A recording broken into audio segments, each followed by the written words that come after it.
আসসালামু আলাইকুম শিক্ষার্থী, প্রিয় শিক্ষার্থীরা, কেমন আছো তোমরা? আজকে আমি যেটা তোমাদের পড়াবো তার আগে আমি কে বলি একটু। আমি ফরিদা ম্যাডাম, সিনিয়র প্রভাষক, ব্যবস্থাপনা বিভাগ। গত ক্লাসে তোমাদের যেটা পড়ালাম সেটা হচ্ছে কোম্পানি সংগঠনের সংজ্ঞা আর কোম্পানির বৈশিষ্ট্য। আজকে পড়াবো হচ্ছে কোম্পানির শ্রেণী বিভাগ। দেখো, কোম্পানিকে আমরা প্রথমত 5 ভাগে ভাগ করলাম। একটা হচ্ছে সনদপ্রাপ্ত কোম্পানি, বিধিবদ্ধ কোম্পানি, নিবন্ধিত কোম্পানি, অনিবন্ধিত কোম্পানি আর হলো অন্যান্য। তোমরা দেখো, এই কোম্পানি সংগঠনের শ্রেণী বিভাগটা বের করে এইরকম দেখো যে ছকটা আছে, সেই ছকটা একদম মুখস্থ করে ফেলবে। যখন তোমাদের পরীক্ষায় পড়বে যে উপরে উল্লিখিত উদ্দীপকে কোন ধরনের কোম্পানি সংগঠনের কথা বলা হয়েছে, তখন ওই ছকটা দেখবা যে চোখের সামনে চলে আসবে এবং তোমরা সহজে চট করে বলতে পারবে বা ধরতে পারবে যে এটা আসলে কোন ধরনের কোম্পানির কথা বলা হয়েছে। দেখো, যে কোম্পানিকে যখন আমরা শ্রেণী বিভাগ করলাম তখন প্রথমত 5 ভাগে ভাগ করলাম: সনদপ্রাপ্ত কোম্পানি, বিধিবদ্ধ কোম্পানি, নিবন্ধিত কোম্পানি, অনিবন্ধিত কোম্পানি আর হলো অন্যান্য। দেখো, এই 5টা জিনিস সম্পর্কে আগে আমরা জানি, তারপরে এর ক্লাসিফিকেশন বা শ্রেণী বিভাগে যাব। প্রথমে হলো সনদপ্রাপ্ত কোম্পানি। গত দিনের ক্লাসে আমি বলেছিলাম যে সর্বপ্রথম পৃথিবীতে কোম্পানি আইন পাশ হয় হলো 1844 সালে এবং সেটা ব্রিটেনের পার্লামেন্টে। তাহলে এই 1844 সালে কোম্পানি আইন পাশ হওয়ার পূর্বে ব্রিটেনের রাজা রানীর বিশেষ ফরমান বা আদেশ বলে যে কোম্পানি গঠিত হতো সেই কোম্পানিকেই বলা হতো সনদপ্রাপ্ত কোম্পানি। কিভাবে মনে রাখবে যে সর্বপ্রথম কোম্পানি আইন পাশ হয় হলো 1844 সালে। এই 1844 সালে কোম্পানি আইন পাশ হওয়ার পূর্বে ব্রিটেনের যারা রাজা বা রানী থাকতো তাদের বিশেষ আদেশ বা ফরমান বলে এক ধরনের কোম্পানি গঠিত হতো, সেই কোম্পানিকে বলা হতো সনদপ্রাপ্ত কোম্পানি। তারপরে 1844 সালে যখন ব্রিটেনের পার্লামেন্টে সর্বপ্রথম কোম্পানি আইন পাশ হলো, তখন এই কোম্পানিগুলোকে রহিত করা হলো, অর্থাৎ এগুলোকে বাতিল বলে গণ্য করা হলো। অর্থাৎ তখন আর সনদপ্রাপ্ত কোম্পানির অস্তিত্ব তখন থেকেই আর নেই। এই কোম্পানির দেখো বইগুলো দেখো, সনদপ্রাপ্ত কোম্পানি দেখো 3 বা 4 লাইন আছে, একদম লাস্টে দেখো এর উদাহরণ আছে। সনদপ্রাপ্ত কোম্পানির উদাহরণ হলো ইস্ট ইন্ডিয়া কোম্পানি আর হলো চার্টার্ড ব্যাংক অফ ইংল্যান্ড। 2টা উদাহরণ আছে। কয়টা উদাহরণ? 2টা। একটা হলো ইস্ট ইন্ডিয়া কোম্পানি আর 2টা হলো চার্টার্ড ব্যাংক অফ ইংল্যান্ড। 1844 সালে কোম্পানি আইন পাশ হওয়ার পূর্বে ইংল্যান্ডের রাজা বা রানীর বিশেষ আদেশ বা ফরমান বলে গঠিত কোম্পানিকেই সনদপ্রাপ্ত কোম্পানি বলা হতো বা বলা হয়। 1844 সালে যখন সর্বপ্রথম কোম্পানি আইন পাশ হয় তখন এটা রহিত করা হয়, অর্থাৎ এই ধরনের কোম্পানি তখন থেকে আর নেই। এই কোম্পানির 2টা উদাহরণ আছে, একটা হলো ইস্ট ইন্ডিয়া কোম্পানি আর একটা হলো চার্টার্ড ব্যাংক অফ ইংল্যান্ড। এখন আসো বিধিবদ্ধ কোম্পানি। বাংলাদেশের পার্লামেন্টে বা সংসদে রাষ্ট্রপতির বিশেষ অধ্যাদেশ বলে গঠিত কোম্পানিকেই বলা হয় বিধিবদ্ধ কোম্পানি। উদাহরণ দেখো আছে বাংলাদেশ ব্যাংক, বিআরটিএ, বিআরটিসি ইত্যাদি। অর্থাৎ আমরা রাষ্ট্রীয় ব্যবসায় অধ্যায়ে যেসব ব্যবসা সংগঠনের কথা পড়েছি সেগুলো সবই কিন্তু বিধিবদ্ধ কোম্পানি, অর্থাৎ সেগুলো কিন্তু সবই রাষ্ট্রপতির বিশেষ অধ্যাদেশ বলে গঠিত হয়েছে। সেখানে আমরা কি কি পড়েছিলাম মনে করে দেখো। প্রথমে আমরা যেটা পড়েছিলাম সেটা হলো বাংলাদেশ ডাক বিভাগ, তারপরে পড়েছিলাম বাংলাদেশ রেলওয়ে, তারপরে ছিল হচ্ছে তোমার বিসিআইসি, তারপরে ছিল বিআরটিসি, তারপরে ছিল হলো তো বিটিসিএল, এরকম অনেক। অর্থাৎ রাষ্ট্রীয় যেসব ব্যবসা সেগুলো হলো বিধিবদ্ধ কোম্পানি, অর্থাৎ এগুলোই বাংলাদেশের পার্লামেন্ট বা জাতীয় সংসদ ভবনে রাষ্ট্রপতির বিশেষ অধ্যাদেশ বলে এগুলো গঠিত হয়। তারপর দেখো নিবন্ধিত কোম্পানি। এইখানে তোমাদের একটা কথা অবশ্যই মনে রাখতে হবে যে এক মালিকানা অংশীদারি ব্যবসায়ের ক্ষেত্রে নিবন্ধন বাধ্যতামূলক নয়, কিন্তু কোম্পানি ব্যবসায়ের ক্ষেত্রে নিবন্ধন বাধ্যতামূলক। অর্থাৎ কোম্পানি ব্যবসা যদি নিবন্ধিত না হয় বা নিবন্ধন না করে, তাহলে সে কোম্পানি হিসাবে ব্যবসা কার্যক্রম শুরু করতে পারবে না। তাহলে দেখো এখানে নিবন্ধিত কোম্পানি সম্পর্কে আমরা একটা ধারণা পেয়েই গেলাম যে আমাদের বাংলাদেশের পার্লামেন্টে 1994 সালে কোম্পানি আইন পাস হয়। এই 1994 সালের কোম্পানি আইনের অধীনে গঠিত, পরিচালিত, নিয়ন্ত্রিত, নিবন্ধিত কোম্পানি হলো নিবন্ধিত কোম্পানি। অর্থাৎ সেই কোম্পানিটা ওই আইনের অধীনে গঠিত হবে, পরিচালিত হবে, নিয়ন্ত্রিত হবে এবং নিবন্ধিত হবে। নিবন্ধন না হলে কোনো কোম্পানি তার কাজ শুরু করতে পারবে না। আর অনিবন্ধিত কোম্পানি তোমরা কিভাবে মনে রাখবা? অনিবন্ধিত কোম্পানি হলো, আমি বললাম যে কোম্পানি বা বইতে দেখবা আছে যে কোম্পানির ক্ষেত্রে নিবন্ধন বাধ্যতামূলক, কোনো কোম্পানি নিবন্ধন না করলে কাজ শুরু করতে পারে না। তাহলে অনিবন্ধিত আবার কিভাবে কোম্পানি হবে? সেইটা দেখো যে আছে যে ন্যূনতম কমপক্ষে বা ন্যূনতম 7 জন সদস্য নিয়ে গঠিত অংশীদারি ব্যবসা, যে ব্যবসা কোম্পানি আইনের অধীনে নিবন্ধিত নয় কিন্তু বিলোপ সাধনের ক্ষেত্রে কোম্পানি আইনের অধীনে বিলোপ সাধন ঘটাতে হয়, সেই ব্যবসাকেই বলা হবে অনিবন্ধিত কোম্পানি। কমপক্ষে 7 জন সদস্য নিয়ে গঠিত অংশীদারি ব্যবসা যা কোম্পানি আইনের অধীনে নিবন্ধিত নয় কিন্তু বিলোপ সাধনের ক্ষেত্রে কোম্পানি আইনের সকল নিয়ম মেনে বা পালন করে বিলোপ সাধন ঘটাতে হয়, সেই কোম্পানিকেই বলা হবে অনিবন্ধিত কোম্পানি। আর অন্যান্য কোম্পানির ক্ষেত্রে দেখবা আছে বিদ্যমান কোম্পানি, অব্যবসায়ী কোম্পানি, বিদেশি কোম্পানি, এই কোম্পানিগুলো। তাহলে এখানে দেখো আমরা কি কি শিখলাম? সনদপ্রাপ্ত কোম্পানি উদাহরণ হলো ইস্ট ইন্ডিয়া কোম্পানি আর চার্টার্ড ব্যাংক অফ ইংল্যান্ড। আর বিধিবদ্ধ কোম্পানির ক্ষেত্রে Bangladesh bank, BRTA, BRTC, Bangladesh railway, Bangladesh ডাক বিভাগ, বিসিআইসি, পিটিসিএল ইত্যাদি।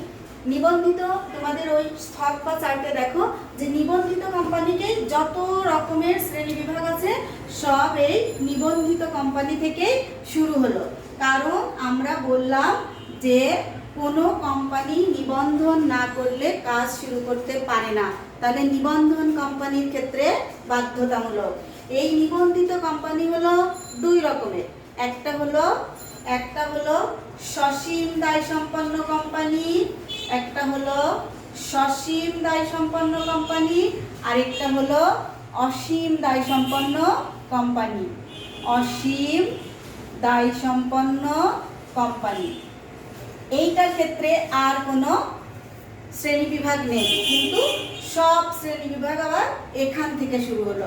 যদি বলো কেন, তাহলে অ্যান্সার হচ্ছে আমরা যখন কোম্পানি সংগঠনের বৈশিষ্ট্য পড়লাম তখন কিন্তু একটা বৈশিষ্ট্য পড়লাম যে সীমিত দায়, অর্থাৎ সকল কোম্পানির দায় সীমিত। বাংলাদেশে অসীম দায় সম্পন্ন কোম্পানির কোনো অস্তিত্ব নাই, সেহেতু এই কোম্পানির আর কোনো শ্রেণী বিভাগ আমরা পাইনি বা পড়ব না।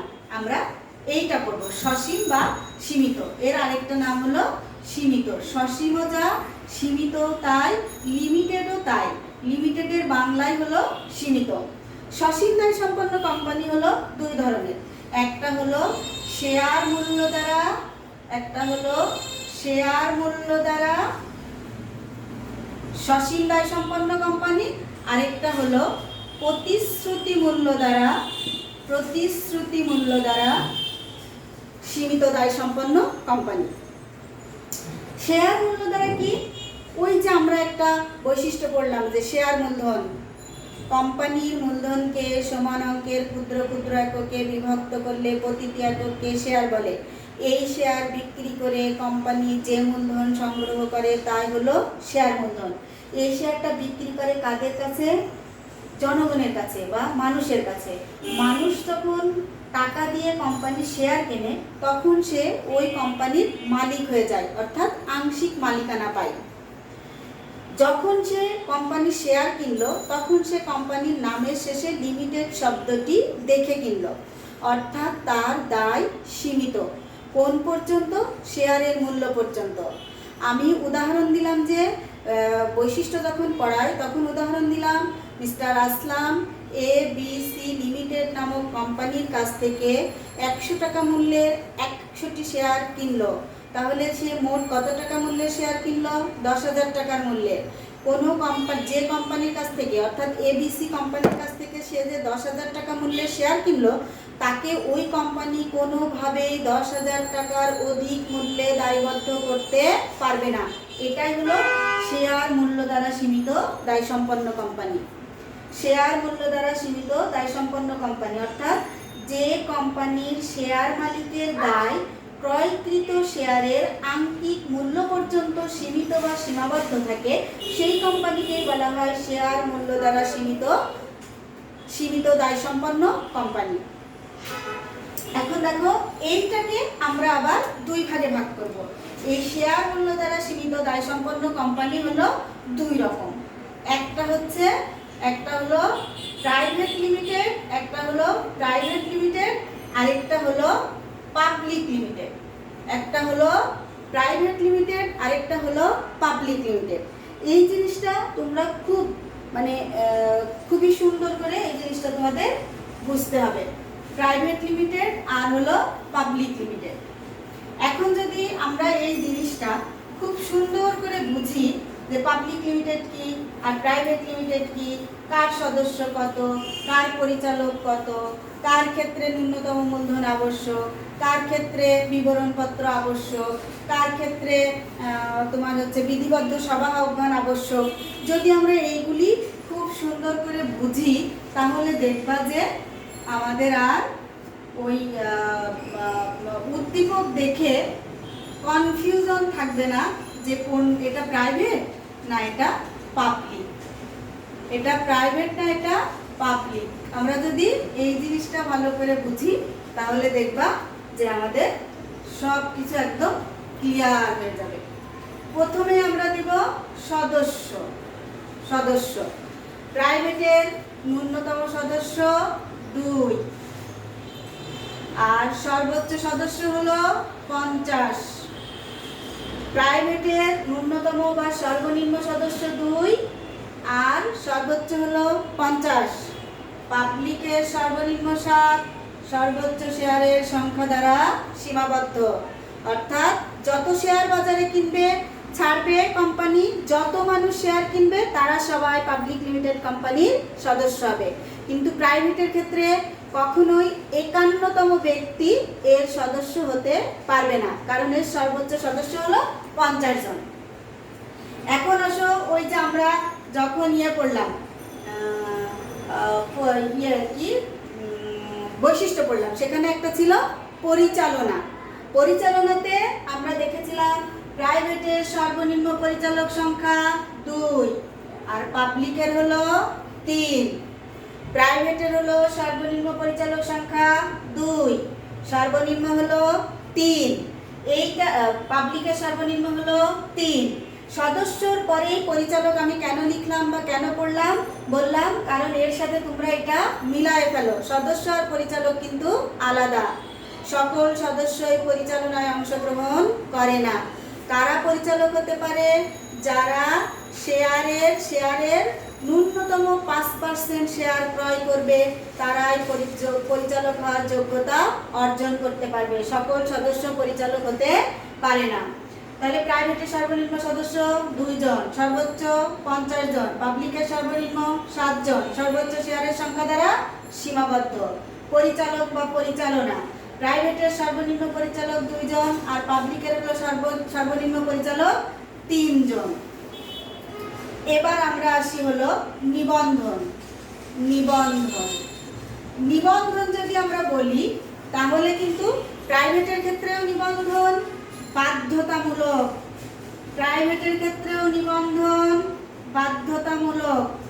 আর পাবলিকের ক্ষেত্রেও নিবন্ধন বাধ্যতামূলক।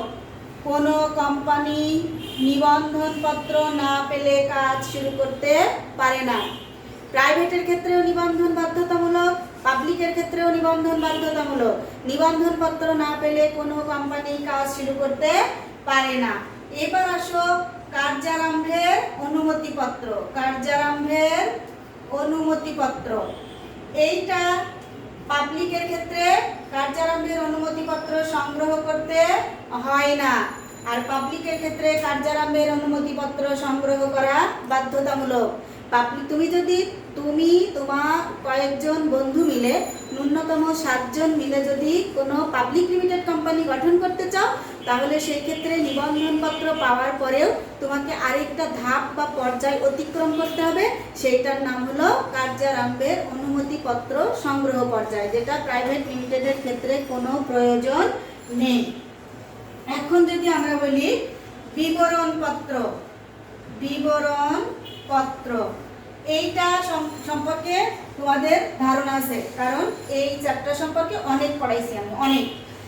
প্রাইভেট লিমিটেডের ক্ষেত্রে বিবরণপত্র সংগ্রহের কোনো প্রয়োজন নেই, আর পাবলিকের ক্ষেত্রে বিবরণপত্র সংগ্রহের প্রয়োজন আছে, কারণ পাবলিক লিমিটেড কোম্পানি শেয়ারটা ছাড়ে বাজারে। এই বিবরণপত্রের মাধ্যমেই সাধারণ জনগণ জানতে পারে যে কোন কোন কোম্পানির শেয়ার বাজারে আসলো। এখন যদি আমি বলি ন্যূনতম মূলধন বা চাঁদা, ন্যূনতম মূলধনও যা চাঁদাও তাই। ন্যূনতম মূলধন প্রাইভেট লিমিটেডের ক্ষেত্রে সংগ্রহ আবশ্যিক নয়, আর ন্যূনতম মূলধন পাবলিকের ক্ষেত্রে সংগ্রহ আবশ্যিক, অর্থাৎ সংগ্রহ করতেই হবে।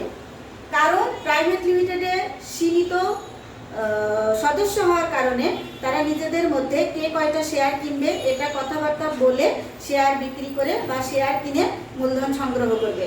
কিন্তু পাবলিকের ক্ষেত্রে যেহেতু এটা বাজারে শেয়ার ছাড়তে হবে, সেহেতু প্রাথমিক কার্য সম্পাদনের জন্য অবশ্যই ন্যূনতম মূলধন তাদের সংগ্রহ করতে হবে।